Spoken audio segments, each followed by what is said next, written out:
All right, we're going to start, we're going to place the second floor walls on top of the first story walls. And we do this in the top of wall plan. Just look in your floor plans section right here where my cursor is circling around and find your top of wall 1. Click on that, and that's where we're going to start placing these walls. Okay, so these walls will actually be placed right on top of the first floor walls.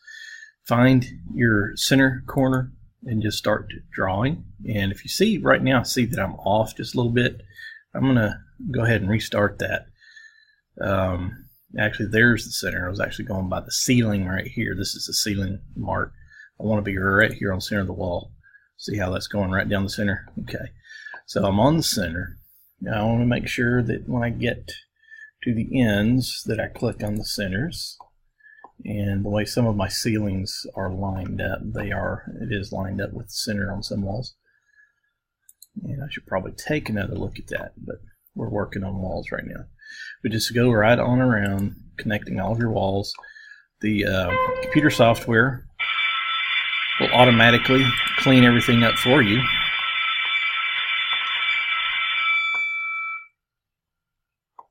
Okay. And this one wall looks a little bit off. I'm going to take another look at it here just a second. It is a little bit off, so I'm going to, and this one is too. Okay, but we'll go ahead and just click them into place, and then we will kind of do some editing here.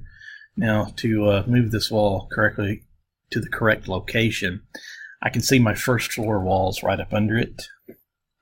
So I'm just going to click my arrow buttons, and if it doesn't snap right to it evenly, as you see it's doing right here, right now, just zoom in closer. Okay, the closer you zoom in, the more accurate your movements are. Okay, it snaps right to it right there. Okay, so now I want to go down to this bottom wall, or the north side wall. Click on that and do the same thing. Okay, it's need to get a little closer. There we go, snapped to it. All right, real simple. Go to my 3D view to check out my handiwork, and there we go. There's some second floor walls, and you'll see that there is a line that does show up that divides the two. That's okay if you see that, no big deal. All right, now I want to put a floor in here for my second story. Of course, the ceiling from the first story is not the actual floor. There is a ceiling on the first floor, and then structured between that are timbers, like anywhere between 2x8s and 2x12s that are standing up on end and providing that anywhere from 8 to 12 inches of space between the floors, plus the floor material. So to put a floor on my second story, I just go to floor level 2. Okay, and that's over here again in my floor plans. Floor level 2, double click, and then I want to go to floor. Now there's several different options you have here. If you click on the pull down arrow of that selection, you have several, well, not several, just a few, but you got 12 inch filled. Now these are what you used on the first floor, the concrete. And then you got a generic 12-inch filled with hardwood, which I think I made that one. I did. Then there's others here. What you want to do is find one, you're going to edit the finish of it. You're going to edit. You're going to put whatever your floor covering is, whether it's carpet, hardwood, tile, ceramic tile, whatever. Okay, so what I did in this case is I chose this wood joist on 10-inch with ceramic tile. I chose that one, and then I edited that, and I duplicated it, of course, and then I renamed it hardwood. It's so now I have one that's a wood joist 10-inch with hardwood floor covering. Now, if you go into editing that, you'll see how it's set up just like our walls were. You have different layers. You have inside the core boundary. which is, first you got the structure of the wood joists, 9 1/4 of an inch. Okay, and then you have, which 9 1/4 of an inch represents a 2 by 10. So you're using 2 by 10s in this particular floor. Above the wood joist rafters is plywood sheathing just like you put on the outside. And then above that, now that's all considered structure. It's all considered the core boundary. Above that, you have concrete cast in place grout. Okay, now that's for the ceramic tile floors. That one you'll remove. Okay, so I would click on that and then click delete to remove that. But make sure you duplicate it and that you do not remove the original. Now on the up here it says the last one here, the first layer is a finished layer tile mosaic gray. Now that's where you can change by clicking the little icon here inside that box, and then you pull up all your different materials and you can choose a type of wood. If the wood that you want is not in here, you can make a different wood with a different color and everything else to represent your floor. I think when I did mine, I believe I chose oak flooring, or oak, just plain oak. It doesn't say oak flooring. For some reason I'm not seeing it in here, but anyway, it's in here if you just look very carefully. But select that material. You also have carpet. Here's carpet. You can select that. If you want to change the color, please go down here and duplicate the selected material, and then rename it, change the colors and everything else. If you're not really ready to jump right into doing that, just stick with what's there for now. You can always go back later and edit that. Okay, so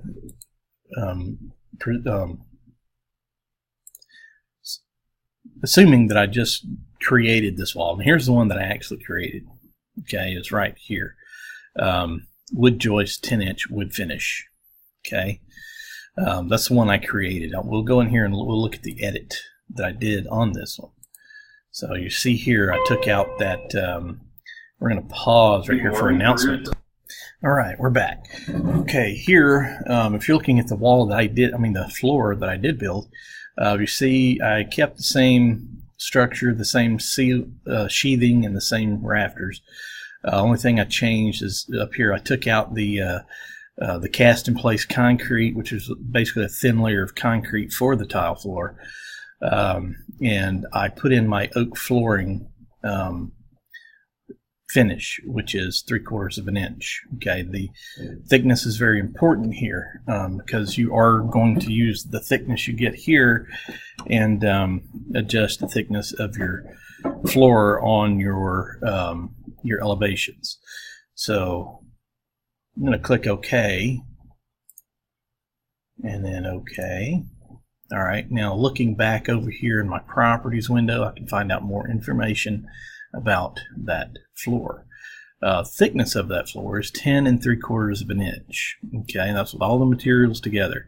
Now remember I said we'd have to kind of go back and edit our elevation. So I went back to my south elevation, and that's just the elevation I chose to work from. You can go with any of the elevations. And you see here where my floor level is. It originally was 7 and 7.5 inches, I believe, and that's what I had most of you set yours to originally when we were making the starting our plan out. But now that we know where that's going to be exactly, we can actually change that to this thickness of 10 3/4 of an inch.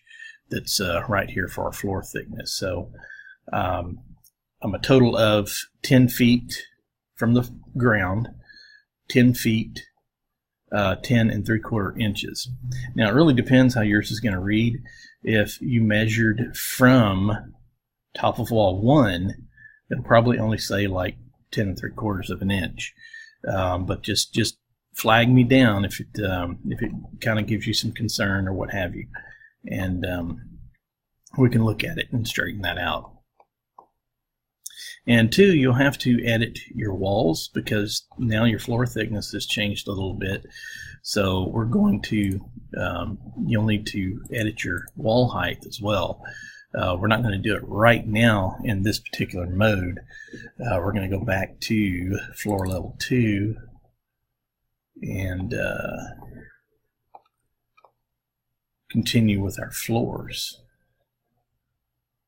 So to create the floor boundary, you can do pick walls, I think. Yes, it will let you pick walls. Or you can draw it with boundary lines. You can draw any of these shapes here, use any of these tools to actually make your floor shape.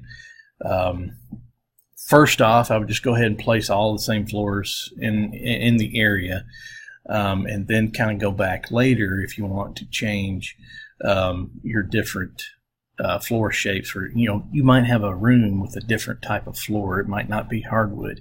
It might be carpet or tile or something like that. But for now, just go ahead and put everything down as the same thing as the hardwood or the carpet or whatever that you're going to use, because you really haven't established any rooms yet. So placing my floor all the way around, just clicking the walls, and then click the OK button. Now it says here, you want to pay attention to this box, and really you'll click yes on this box no matter what you do. But it says the floor roof overlaps the highlighted walls, okay, the walls that are currently highlighted in blue.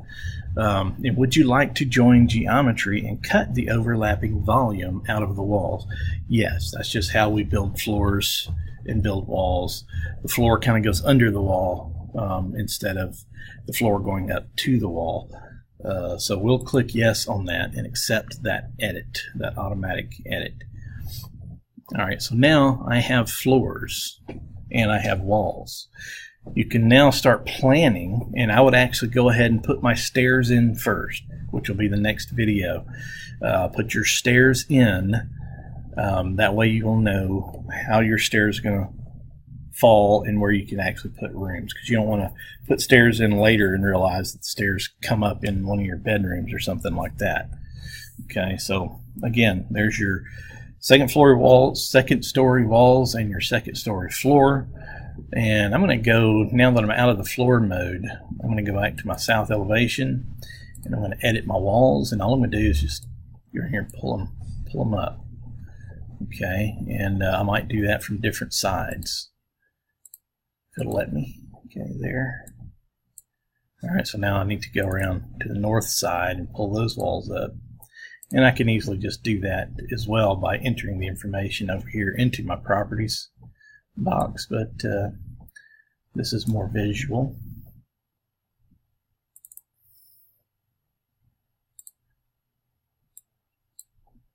Just pull them all up here to their correct height. And you're done. Okay, so everything is kosher. Good luck.